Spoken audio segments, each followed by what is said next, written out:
Olá, boa noite. O Ideias da Aldeia está começando para as 22 cidades do Acre. E o assunto no programa de hoje é cinema.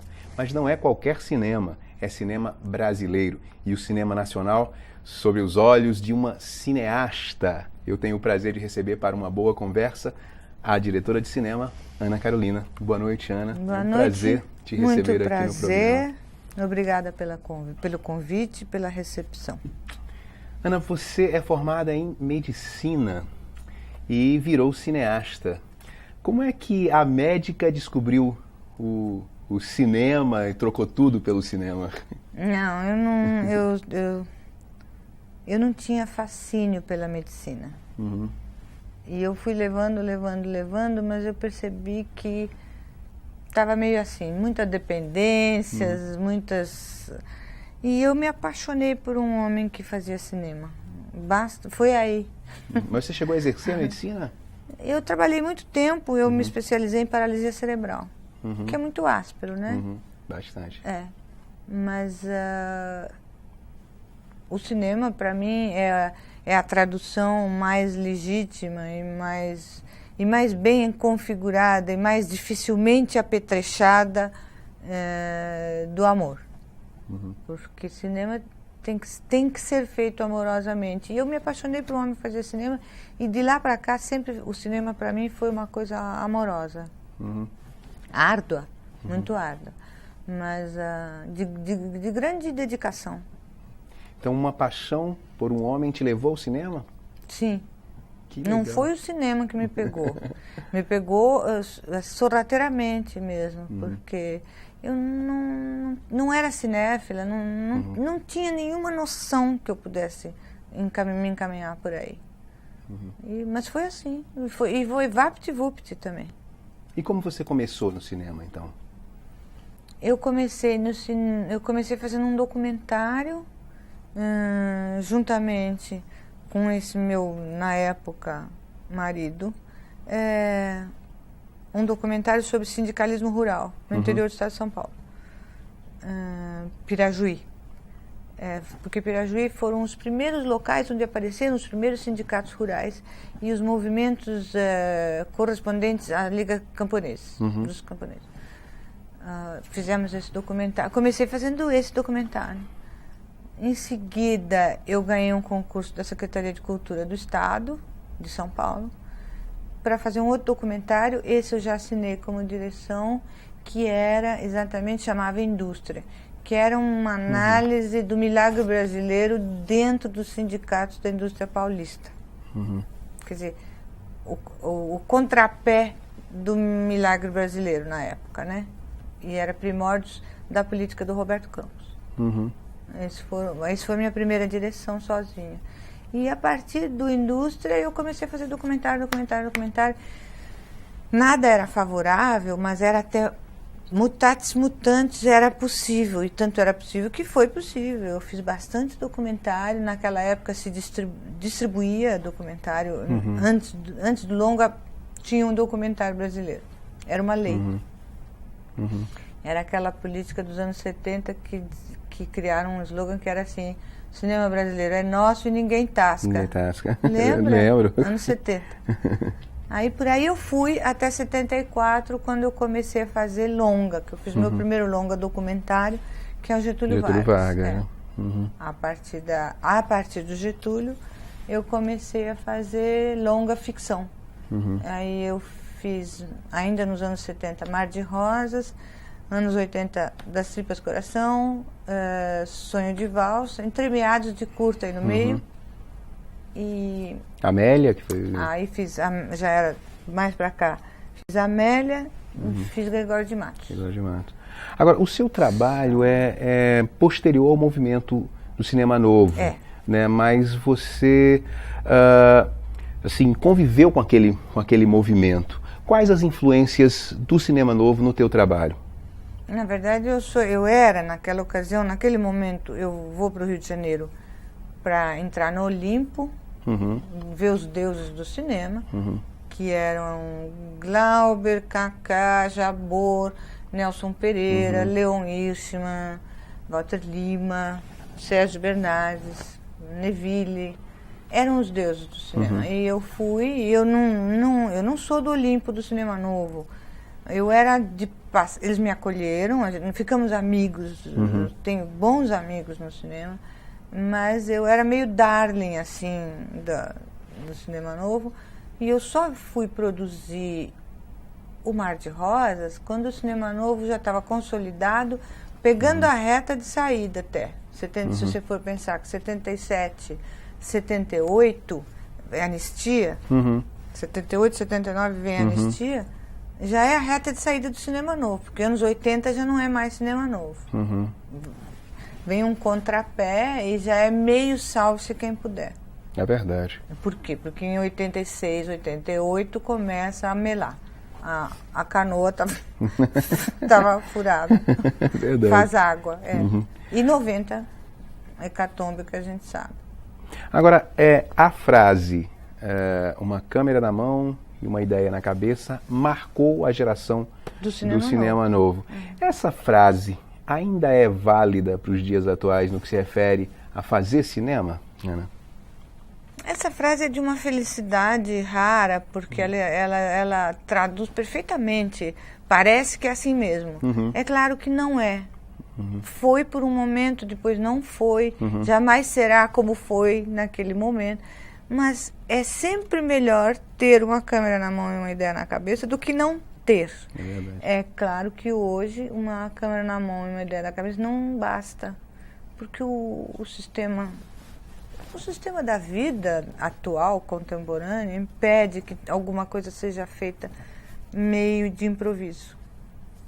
E o cinema brasileiro, particularmente, está ficando uma malha fina de regras institucionais e de regras de mercado, que são quem comanda o espetáculo de divertimento, né? E o cinema, antes de mais nada, é a melhor diversão. Então, nós estamos submetidos, de qualquer maneira, nós estamos submetidos às leis do mercado. Ana, o seu primeiro filme de expressão foi Getúlio Vargas, que é um documentário que faz uma leitura muito interessante dos anos 30, que vai até o suicídio do Getúlio. E aí o projeto seguinte foi uma ficção, né, que é O Mar de Rosas. Como é que foi a passagem desse processo de linguagem, do documentário para a ficção? Foi muito delicado, muito importante para mim. Primeiro porque o Getúlio foi o primeiro filme longa em documentário. Quer dizer, eu aprendi a respirar. O pulmão criativo se encheu verdadeiramente. Eu ocupei todo o meu espaço criativo com o Getúlio no que diz respeito a tempo. 11 rolos, 1h40, 1h30. Fisicamente é diferente você fazer um rolinho de 15 minutos ou fazer... já era diferente. E eu tive a sorte, o privilégio, ou sei lá, deuses do cinema, que depois vão me iluminar. Quando eu entrei pelo Getúlio, o material do DIP, o material da Agência Nacional, o material... DIP é Departamento de Imprensa e Propaganda do Estado Novo, que é a maior parte do Getúlio é feito com esse material. E a Agência Nacional e o material da família, eu tive a sorte de... Meu pai era comerciante de ferro e aço e trabalhava com uma representação da Belgo Mineira. E antes disso ele havia trabalhado com uma representação de Volta Redonda. Quando eu entro pelo Getúlio, eu comecei a entrar no material que dizia respeito especificamente à atividade do meu pai. Então eu comecei sem querer, sem perceber, inconscientemente, eu comecei a entrar na época em que meu pai fazia a vida dele ser viável, do ponto de vista financeiro, a família. E eu fui entrando no Brasil, no Brasil do Vargas, portanto no Brasil do meu pai, com tudo que isso quer dizer, com as dificuldades, com os costumes, com o jogo de futebol, com as marchinhas, com... toda uma era, entrei por ali. Quando eu saí do Getúlio, eu não percebi, mas eu já tinha carregado nas costas o anzol que trazia O Mar de Rosas, que na verdade é uma história de uma família brasileira, onde a filha mais nova discute o poder dentro da família. Quem manda nessa família? Meu pai e minha mãe. Esse é o mote do Mar de Rosas. Foi assim que eu cheguei no Mar de Rosas. Jamais poderia ter feito o Mar de Rosas se não entrasse pelo Getúlio, se não entrasse pelo Brasil adentro, entendeu? Quer dizer que então os projetos estavam interligados. Eles são elos. Eu perdi, teve um elo partido, na verdade, depois da trilogia teve um elo partido que foi os anos 90.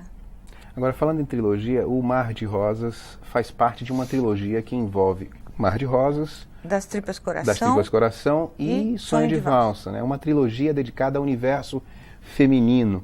Esse é o tipo de projeto que define a fronteira, ou seja, a diferença de olhar de um cineasta para uma cineasta? Não, você sabe que eu sempre fico um pouco de preguiça de dizer, mas eu não me detenho no universo feminino, é que dramaticamente eu estou submetida à condição feminina. Então, mesmo que eu não fale do universo feminino, eu jamais estarei falando, posso estar falando do universo masculino, mas eu jamais terei o ponto de vista masculino, porque não sei como é. Até hoje, verdadeiramente, não sei como são os homens. Assim como os homens não sabem como são as mulheres, né? É a nossa condição que determina a nossa dramática, ou não. Acho que na música não é. No cinema parece ser, na literatura também. Mas, em todo caso, depois dessa trilogia, eu tenho certeza... Eu jamais voltarei a abordar essas mesmas questões. E acho que o olho masculino é igual ao olho feminino, é a mesma coisa. Só que o entorno não é. É diferente. Bom, mas Amélia, em 2000, eu acho que é um filme menos introspectivo. Inclusive, rompe um pouco com essa viagem pelo universo feminino. Amélia, esse filme, que eu acho que de 2000, é isso? 2000. Lançamento 2001, acho. Esse filme marca uma mudança no teu trabalho? Marca. Eu agora, antes eu estava contando de alguma maneira a minha história e agora eu estou contando outras histórias de outras pessoas. E, por exemplo, no Amélia eu conto a história de 3 mineiras que encontram com a Sarah Bernard no Rio de Janeiro em 1906. Eu não tenho nada com isso, na verdade, é apenas, é uma ficção. Na verdade, esse encontro não ocorreu. Ela veio para o Brasil, mas esse encontro não tem mineiras na vida da Sarah Bernard. E também o outro filme que eu fiz, que é semi-documental ou documental poético, eu estou inteiramente identificada com o Gregório de Matos. Então, que é um filme mais recente, né? É o último filme, 2002. Sobre uma figura masculina. Masculina, com a qual eu me identifico de A a Z. Eu queria ser ele. Aliás, quando eu crescer, quem sabe, eu seja o Gregório de Matos, porque ele é demais. Ele é maravilhoso. Mas, como você vê, já não volto mais nas questões femininas. Eu acho que a trilogia, ela existiu para mim como um grande cartão de visitas que demorou 10 anos para fazer. Quem eu sou, como eu sou, para onde eu vou, é mais ou menos isso. Já estou indo. Que bom. Ana, nós vamos fazer um breve intervalo, mas vamos continuar nosso papo no próximo bloco. Tá, pois não. Não saia daí, o Ideias da Aldeia volta já já.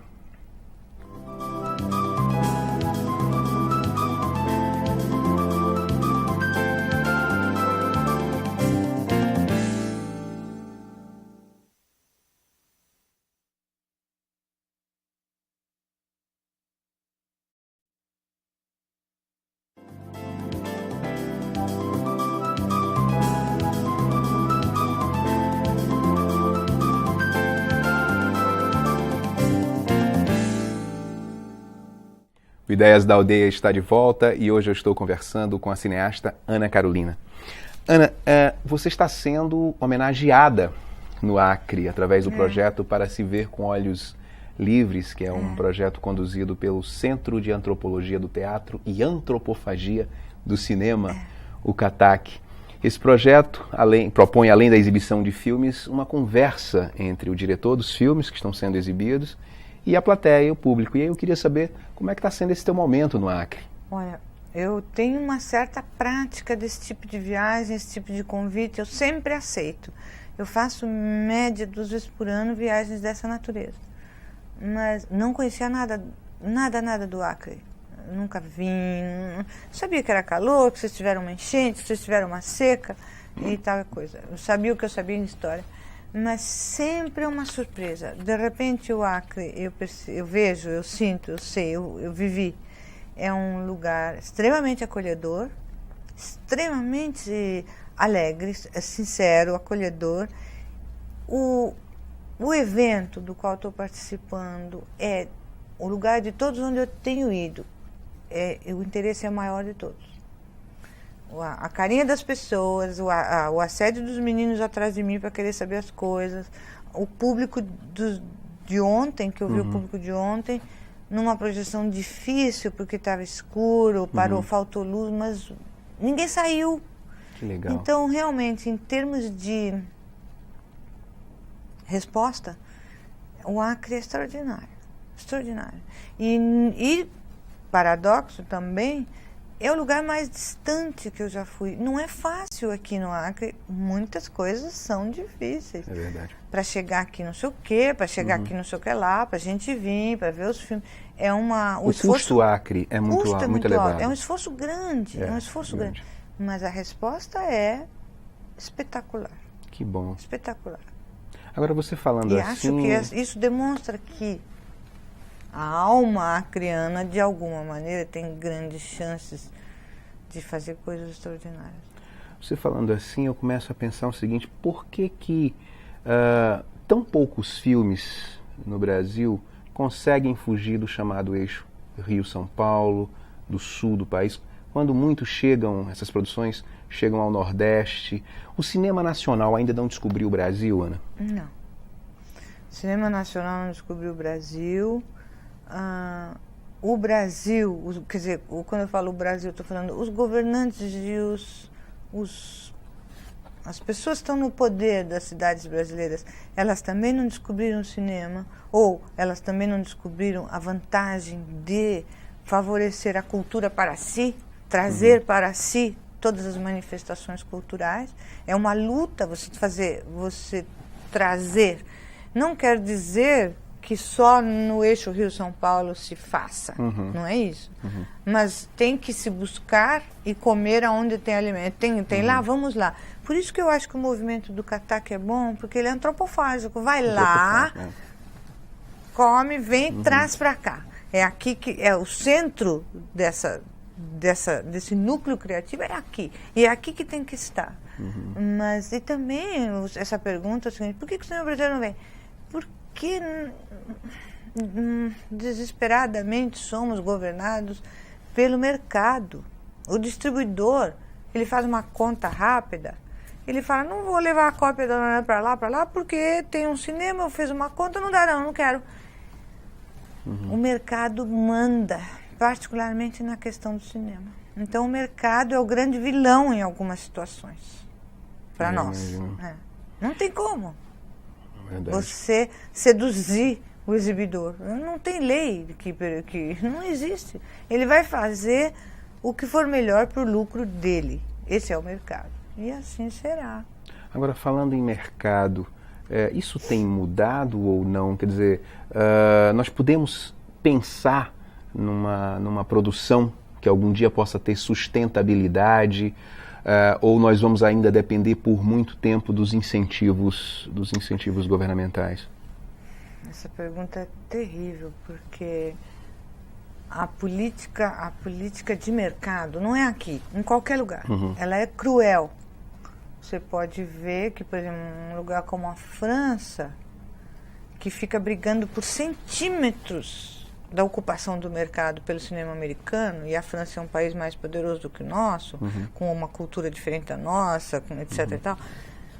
A França está se acotovelando com o cinema americano, lutando por centímetros para cá, centímetros para lá, e, no entanto, já perdeu 70% do seu mercado. 70%?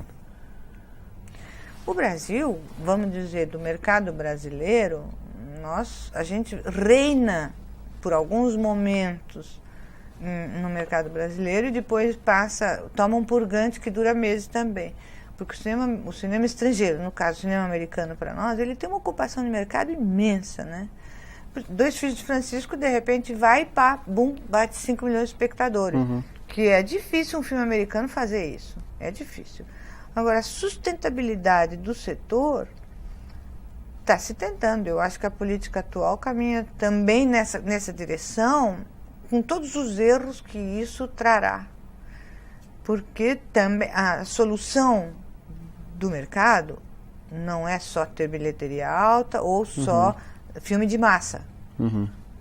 O cinema, ele tem que ter pista para todos, porque senão ele deixa de ter a função cultural. Se ele for só entertainment, ele deixa de ter a função cultural que ele tem por excelência. Então a gente fica na discussão, abre para o mercado e para a massa, ou tem lei de subsídio e continua tentando abrir pistas que favoreçam e que permitam a nossa identidade cultural. É uma questão complicada. Ou, terceira via, talvez, você não tem lei de subsídio, você tem lei de parceria de distribuição, uma possibilidade. Ou você não tem lei de parceria de distribuição, mas tem aquele negócio de datas. Lembra que nós já tivemos? Lembro. Então X dias do ano é nosso e ninguém tasca. Eu não quero me arvorar a dar opiniões sobre política cinematográfica. Já fiz muito isso. Nesse momento, não sei se eu deveria fazer ou não sei se eu saberia fazer. Eu sei quais são as possibilidades. E acho uma questão super delicada. Principalmente porque você não pode ter num país como o nosso, da dimensão do nosso, um monopólio de TV. E você tem. Nesse monopólio de TV, você pode correr o risco, de repente, a canoa balançar e o cinema brasileiro passa a ser também domínio do monopólio de TV, da TV. É um problema, porque aí você não tem uma visão crítica da realidade, nem dramática da realidade, você vai ter a estética, a ética, não sei o que lá, não sei o que lá, não sei o que lá, do monopólio. É um problema. Então, essa questão, nos Estados Unidos, a questão do audiovisual, ela é prioridade do Pentágono, você sabe disso, né? Não sabia. Não? É mesmo? A questão do audiovisual nos Estados Unidos se decide no Pentágono, porque é um fazedor de cabeça. O cinema é um fazedor de cabeça. Então, por exemplo, nos Estados Unidos, o cinema é a quinta, está no ranking da quinta economia do país, e se decide no Pentágono, e não tem nenhum filme nos Estados Unidos que saia do berçário, vamos dizer, que saia do berçário, sem estar esquadrinhado financeiramente, o que ele vai ter nos Estados Unidos, qual é o mercado que ele tem aqui e qual é o mercado que ele tem fora. Não é à toa que o americano espeta uma estrelinha em cada território ocupado no mercado do cinema americano, né? Então ele sabe perfeitamente que ele vai cobrir X aqui e no mercado internacional ele vai ter X, X, X, X, portanto a produção está paga. É uma aritmética de mercado. Aqui a gente não, o cinema ainda precisa ser gerido com boa vontade política, boa vontade cultural, boa vontade anímica. A alma brasileira precisa desejar ter cinema para que o governo assim o faça, não? Então, e ainda não sei se caiu a ficha de que cinema faz cabeça e deveria estar. Quando eu falo no centro do poder, não gosto. Prefiro que não esteja. Prefiro que esteja na periferia do poder, no seu quintal, no seu jardim, e não no seu escritório. Eu preferia que Faz mais sentido, né? Preferia que o cinema brasileiro conseguisse ficar no nosso jardim da boa vontade e não no nosso escritório de armações e armações. E burocracias. Agora, voltando Quem sabe a falar... a gente chega lá. Voltando a falar do CATAC, Ana, como é que você vê esse trabalho que esses antropófagos dessa tribo. Como é que você vê esse trabalho que o Kataky realiza, assim, reunindo várias expressões artísticas, música, teatro, cinema, literatura, para a formação de jovens artistas? Olha, eu achei o Kataky uma coisa deslumbrante, uma coisa de resistência mesmo. Precisa ter resistência, precisa ter categoria para encarar um trabalho cotidiano, dificílimo, de metodologia de trabalho, de persistência, de penetração, porque você precisa avançar em direção aos núcleos que produzem e entrar com a cara e a coragem para poder autofagizar culturalmente aqueles núcleos. E essa coisa do Kataky, que até geograficamente ele é num porãozinho de uma casa, assim, meio a catacumba. A catacumba deu no que deu, nós sabemos. A catacumba permitiu que a religião católica tivesse fundamentos básicos e precisos da sua divulgação e da sua resistência. Então, é muito importante isso. O governo do estado do Acre, que já colabora, tem que compreender isso e também a população. É valioso. Os meninos que estão lá são do mais límpida e cristalina qualidade. Que legal. Você conheceu o projeto Usina de Artes, que é um projeto que está prestes a ser implantado? Fui. Então, fui lá ontem. Aqui em Rio Branco. É espetacular. O que você achou da ideia? Uma beleza. Essa ideia de escola te fascina? Cinema se aprende na escola? Não. Não? Não. Não, mas como que chama o treco da usina? Usina de Artes. É espetacular porque você vê que está sendo feito para produzir. Primeira coisa, não é se aprende produzindo. A única coisa que eu achei esquisito, e eu reproduzo isso com muita naturalidade, é que em nenhum momento a universidade está nisso. Como será que não tem um link com o pensamento acadêmico, com a pesquisa acadêmica? Mas deve chegar, essa aproximação deve acontecer. Deve chegar. Agora, vai ser uma coisa de uma latência de trabalho muito boa, porque está super bem instalado. E acho que, posto que eu disse que cinema não aprende na escola, eu não acho que você ensine a filmar, não. Mas você ensina a ler, pensar, ouvir, ver, desejar, querer e empurrar. Aí você vai filmar. E isso é uma usina que dá, uma escola que dá, claro. É melhor que existam escolas ensinando tudo isso, até tentando ensinar a filmar, do que não exista. É melhor que existam muitas escolas de ensinar a filmar.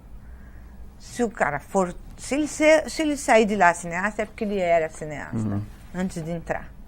E se não, ele vai sair técnico, escritor. Claro. Ele vai sair coisas. Um artista com um olhar amazônico, que é fundamental. Legal. Fundamental. Você gosta dessa ideia de um templo que reúna todas essas expressões? Que vai de encontro a essas experiências que estão hoje funcionando no Brasil, que são segregadas, cinema num lugar, teatro em outro, música em outro. Eu acho necessário e acho que dá uma proteção. Você fica com seus amigos, você está no seu lugar de origem. Do que você brincar, a turma brinca. Não fica aquele bobão que é de outro lugar, que não sabe que brinquedo é aquele. Um Dom Fulgêncio sofre muito nessas ocasiões. Porque ou a autoestima vai lá embaixo, ou você se acha, ou a arrogância vai lá em cima, entendeu? Então, é muito bom que se brinque no lugar de origem. E é daí que sai a arte, porque a arte é uma brincadeira, é como dizia a mãe, né? Pare de fazer arte. A criança fica lá fazendo. Aí que é bom, é assim que vai sair. O olhar amazônico vai sair desse brinquedo macro, que deve estar acontecendo na Amazônia também, mais para cima, em Manaus, sei lá o quê. Não é possível que seja só o Acre que está com essa iniciativa. Mas, de qualquer jeito, talvez o Acre esteja um pouquinho mais além, pelo que eu vi. Está mais além do que está em São Luís, eu estive em São Luís, está mais além do que está o Paraná. Estamos fazendo a nossa parte, né? Ah, tem que fazer. Mara, está muito bem feito. Ana, eu queria agradecer muito a sua participação aqui no Ideias da Aldeia. Eu que agradeço, foi um prazer enorme. Voltarei quantas vezes for convidada e desejo boa sorte ao Acre, aos meninos do Catac, a todo mundo, que foram muito gentis comigo. Obrigado mais uma vez. Obrigada. Bom, o Ideias da Aldeia de hoje fica por aqui. A você em uma das 22 cidades do Acre que nos acompanhou até agora, obrigado pela companhia e até a próxima.